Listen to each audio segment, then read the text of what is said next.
Je commencerai par signaler ceci.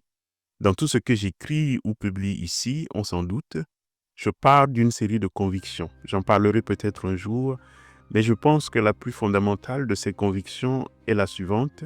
L'Évangile n'est pas un catalogue d'enseignements pour nous. Il est d'abord le portrait de Jésus, son portrait craché. En le lisant, en le méditant, il ne s'agit pas d'abord de s'offrir quelques bonnes règles à suivre dans la vie, mais de se mesurer à sa personne. Je ne dis pas que les règles sont inutiles. Je pense qu'on les trouve ailleurs, parfois même mieux formulées que dans l'Évangile. Ce que l'Évangile ouvre comme aventure et qui lui est une caractéristique assez singulière, c'est qu'il appelle les pauvres humains que nous sommes à nous mesurer au Fils de Dieu.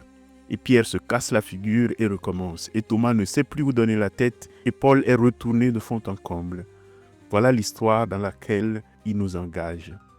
J'ai senti qu'il me fallait ce petit préambule pour en venir au mot de la foi qu'est le témoignage. Car dans ce que je viens de dire se trouve également mon témoignage personnel. Témoignage, témoigner sont des mots et des pratiques à propos desquels les chrétiens risquent le plus souvent de tomber dans le bavardage ou dans le spectacle. Non pas seulement dans le sens où parfois vous écoutez un témoignage et vous avez l'impression que c'est un peu surfait, un peu trop joli, mais surtout dans le sens où ce n'est pas une affaire aussi facile qu'on pourrait le penser, à propos de laquelle il y a plusieurs méprises possibles. La première, c'est le fait de croire ou de penser que le témoignage est quelque chose à faire, comme on le sent dans l'expression même de donner son témoignage. Comme si on pouvait donner son témoignage, puis le laisser là et rentrer boire sa bière. Non, le témoignage ne définit pas quelque chose que le chrétien doit faire, mais ce qu'il doit être. Vous serez mes témoins. Tel est le commandement le plus grand et le plus fréquent que Jésus donne après sa résurrection. En face, même le commandement d'aller baptiser et enseigner vient très loin derrière. Il s'agit donc d'être des témoins et non simplement de donner un témoignage. Mais pourquoi témoin et pas autre chose? Voici, dans l'évangile de Jean en particulier, le monde est conçu comme un grand tribunal. Et devant ce tribunal, Dieu est traîné en accusation. Je vous suggère de jeter un œil à la vidéo sur l'accusateur.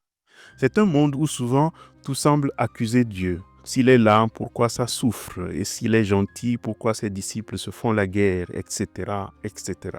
Et on l'accuse donc de ne pas tenir ses promesses, de ne pas être à la hauteur de lui-même, si je puis dire. Et c'est ici que surgit l'un des premiers problèmes. La tentation du chrétien, devant ces accusations qui pleuvent sur son Dieu bien-aimé, c'est de vouloir le défendre, de vouloir jouer aux avocats. Car ce qui arrive souvent, c'est que nous voulons démontrer et convaincre les autres que Dieu est beau, qu'il est grand, qu'il est immense, qu'il est miséricordieux. Le problème de l'avocat, souvent, c'est que pour défendre son client, il peut être amené à déformer légèrement la réalité, à l'embellir légèrement, à enjoliver les détails, à arrondir les angles. Son objectif n'est pas de dire la vérité, c'est d'innocenter son client. Et le danger qui guette alors, c'est que ça peut fausser le témoignage. Et une des façons de fausser le témoignage chrétien, c'est-à-dire d'être des avocats malgré nous, c'est de penser que notre témoignage doit être un bon témoignage. On veut repasser les plis du vêtement chrétien de façon si admirable que ça épate le bourgeois. Et ça peut donner un récit bien huilé, sans accroc, où chaque détail s'emboîte comme les pièces d'un puzzle. Le converti, jadis perdu dans les ténèbres, marche désormais sous un seul œil perpétuel, sourit aux épreuves comme à des vieilles connaissances et cite la Bible avec la précision d'un horloger. Et Dieu est alors présenté comme un produit miracle, efficace, rapide, garanti sans zone d'ombre.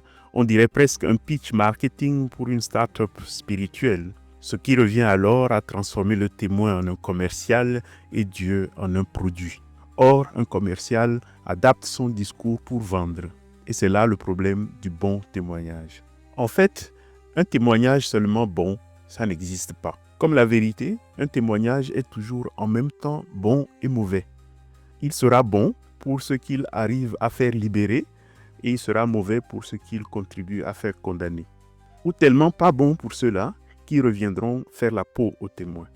Imaginez un témoin dans un procès pour corruption. Sa déposition va innocenter un accusé, mais ça va condamner tout un système. Les puissants ébranlés chercheront à le réduire au silence. Donc le bon témoignage, s'il veut dire épater tout le monde et ne vexer personne, s'il veut dire raconter que notre vie est admirable et doit servir de phare à celle d'autrui, risque toujours de ressembler à quelque chose comme du pipeau. Cela dit, qu'est-ce que témoigner et qu'est-ce qu'un témoin? Le témoignage commence par ce que Dieu a fait dans ta vie, qui t'a tellement surpris et sauvé que tu serais prêt à le raconter 10 000 fois si on te le demandait. Jusque-là, que Dieu soit bon, miséricordieux, par ailleurs, n'est pas important. Il se peut même qu'il n'ait pas été particulièrement miséricordieux avec toi, que tu en aies bavé et que tu aies reconnu seulement plus tard l'intérêt de ce traitement de bagnard qu'il a eu avec toi. Donc, ce qu'il a fait dans ta vie et la conviction que tu en as gagné et que personne ne pourra plus t'enlever, pas même sous le coup de la torture, voilà la fondation sur laquelle tout le reste doit s'élever. Le témoin n'est donc pas celui qui sait tout, mais qui connaît seulement un détail. Par exemple, l'heure à laquelle tel accusé est rentré chez lui, et c'est au juge de savoir si ça l'aide ou pas. Un avocat cherche à gagner, un témoin se contente de dire ce qu'il a vu et entendu. Et la différence est capitale. Le chrétien n'a pas à garantir que son récit va convaincre. Sa mission, c'est d'exposer Dieu, nu, dans le chaos des vies qui le cherchent sans toujours le saisir. Il est comme ces témoins de tribunal qui, sous la pression des questions, avouent « Je ne sais pas tout, vous pouvez me couper la tête si vous voulez, mais voici ce que j'ai vu et j'y tiens. » Être témoin, c'est avoir la grâce d'une parole d'autant plus libre et plus légère qu'elle n'a, pour ainsi dire, aucun autre objectif que d'exister, de réjouir ceux qui sont prêts à la joie et de déranger les grognons. Le témoin n'est pas donc non plus celui qui prend parti, même pas pour Dieu. Le témoin qui prend parti risque toujours de tomber dans du faux témoignage.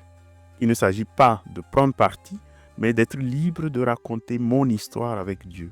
Histoire qui n'est elle-même qu'un détail dans la grande histoire de Dieu, mais un détail que Dieu aime tellement qu'il mérite d'exister. La seule vertu du témoin est donc d'être assez libre pour raconter le plus librement du monde ce détail-là, au prix de sa vie, au prix justement de perdre la face. Cela laisse même assez de liberté pour raconter les fois où ça n'a pas marché. Au lieu de rassurer trop rapidement ceux qui affirment ne pas voir Dieu, ceux qui l'accusent en chantant « Il est là au cœur de nos vies », pouvoir leur dire de temps en temps qu'il nous arrive aussi de ne pas le voir, sans croire pour autant qu'il est absent.